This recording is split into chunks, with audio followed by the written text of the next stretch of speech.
Hi, Stacey. Hey, Carter. How's it going today? Good. I was thinking we could start our session today with a check-in if you want to open up about how you're feeling in this moment right now. I have a couple things going on. I'm okay, but I have a couple things going on. Sure. Well, let's get right into it. Okay. I just had a recent breakup. It's been upsetting. Right. I remember we started to talk about that last week. Mm-hmm. What's bubbling up right now? So I spent 7 months with this person, and I think I feel like a failure, and I feel like I'm unlovable. That sounds really hard. It is. Yeah. So the relationship ended. How were you feeling up until it ended?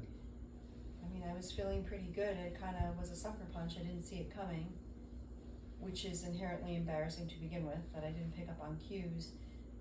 But yeah, I feel terrible, not only about the relationship ending, but about myself.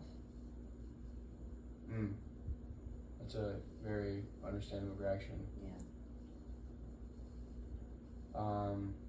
So let's move forward and go back into the topic we brought up last session, that cognitive triangle. Okay. And we can see how we can apply it in this situation. Okay. So I have a diagram of the triangle right here. Remember, we have our automatic thoughts and feelings and actions.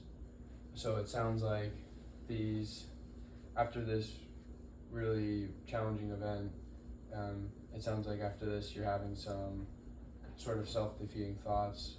I'm unlovable. This was a failure, and it sounds like those sort of thoughts lead you to feel in this next part of the triangle these terrible feelings. Yeah. To connect it to the last part of the triangle, when you're feeling down, feeling bad about after having these kind of self-defeating thoughts, where do you usually find yourself doing? Unfortunately, I feel myself pulling away. Maybe not engaging as much, with friends or going out. So I think I'm like alienating myself a little bit, I guess. Yeah. Sounds like maybe you're kind of beating yourself up in your head a bit, and you don't want to bring that out into the external world with your friends and other relationships. Definitely. And I also don't have the confidence to go out and enjoy myself because of how I feel, inside after this breakup. So I think those thoughts affect me and how I behave, and the confidence that I don't have to do things that I used to do. Well, I've seen a lot of strong qualities into you, and independence is one of those strong qualities that is a really powerful aspect of you. I'm confident that using this cognitive triangle, we can get to the root of these automatic thoughts, make some tweaks, and so you can get back out there in your social life and everything else. Sounds good. So we'll move forward onto a homework assignment I have here. So this is what we call a thought record. We'll walk through each part of it. Okay. But basically, when the next time you find yourself feeling terrible and in that state where you're kind of beating yourself up about it all, this thought record is good for helping you stop and say, okay, what's going through my mind right now as I'm starting to feel down and not feel good about myself. Okay. So yeah, we'll walk through this together. Alright, so for the situation being the breakup. Yeah, okay. How would you describe your initial emotional reaction, physical reaction? I felt like I was sucker punched. Like it took the wind out of me. The first initial reaction was shock, a little bit of anger, and a whole lot of sadness. Sounds like a whole whirlwind. Yeah. Anger at maybe the fact that it happened, sadness at what was lost. Exactly. Yeah, and surprise because I didn't see it coming. Yeah. And so let's hone in on kind of when you fall into this very natural, very human reaction to a breakup.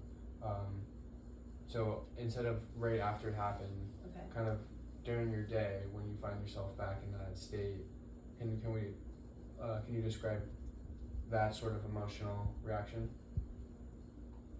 So not initially after the breakup, now Okay. say tomorrow when it happens again. Now that I've internalized it a little bit and dealt with it and I've been living with it, that's where I get those feelings of, you know, other than loss, that I like I've said, which is very humbling to say, but like I'm unlovable or I'm a failure. I think those are the feelings that come up when I think about it. That's very good awareness of the thoughts going on in your head. So we can move on actually to the next one. Okay. Of the sort of negative automatic thought spiral. So you said, I'm not lovable, and what was the other one? I feel like a failure. Yeah. I mean, yeah, those are the thoughts that just pop up.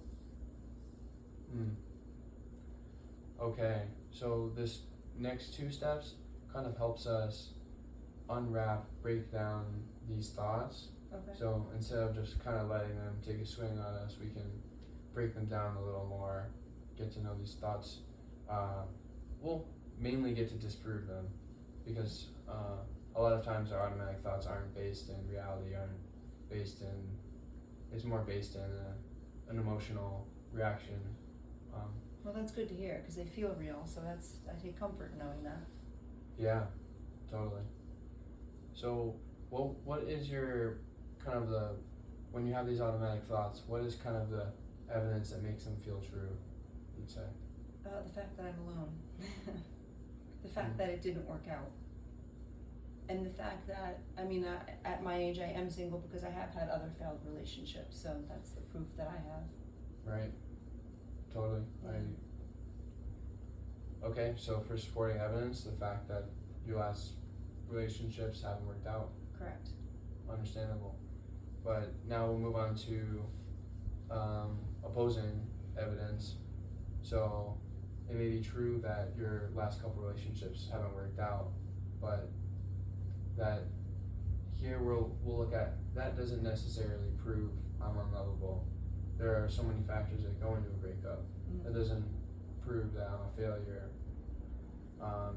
So we could start to list some opposing evidence. Some thoughts I have are, if you can think about these relationships, I'm sure relationships is something that helps us grow as people, something that lets us be happy. Everyone's had breakups.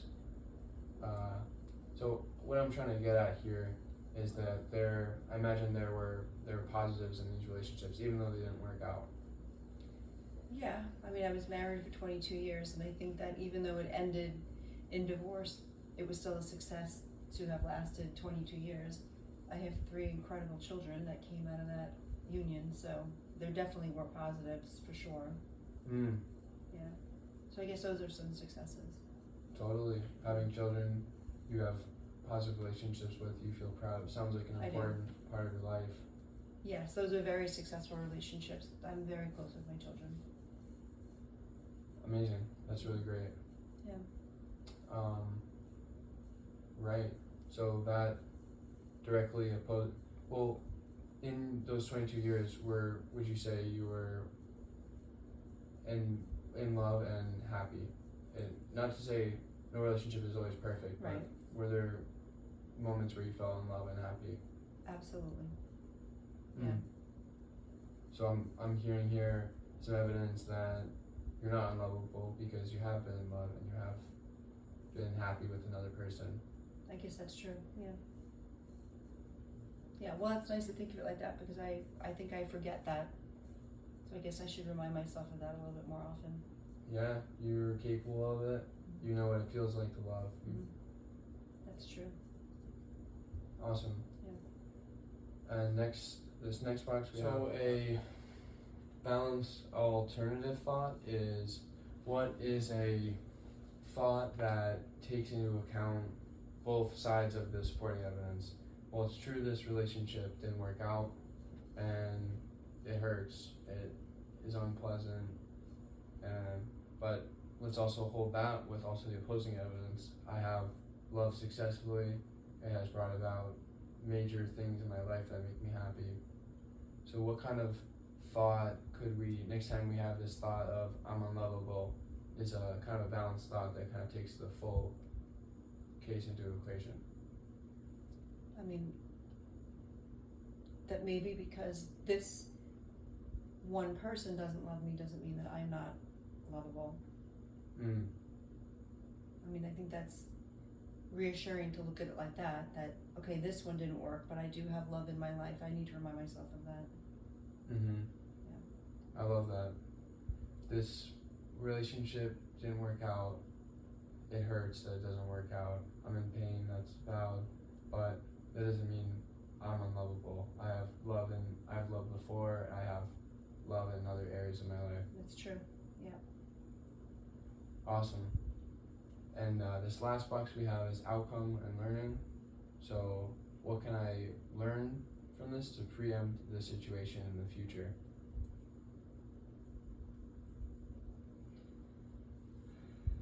I mean, it's summing up what we've talked about, but I guess if I do believe that I am lovable, then maybe that should make it easier for me to engage again in the future. Even though I kind of had ruled that out, maybe there is a little bit of hope that, you know, I might find that again. Yeah, that's a great outcome. Yeah, it would be. Yeah, kind of hearing, or rather another thought, that another direction you could take that is, I have loved before, I have love in all these different relationships in my life. Love can come to me again. Yeah, exactly. Well, awesome. I'll leave you with this worksheet, so Okay. The next time you kind of fall into that state of kind of beating yourself up about the fact that it didn't work out and getting into that kind of whirlwind of thoughts, you can use this thought record to record the thoughts in your head and break it down and bring it back to the cognitive triangle. We can change how the thoughts affect us and change the outcome. I like it. Thank you. Of course.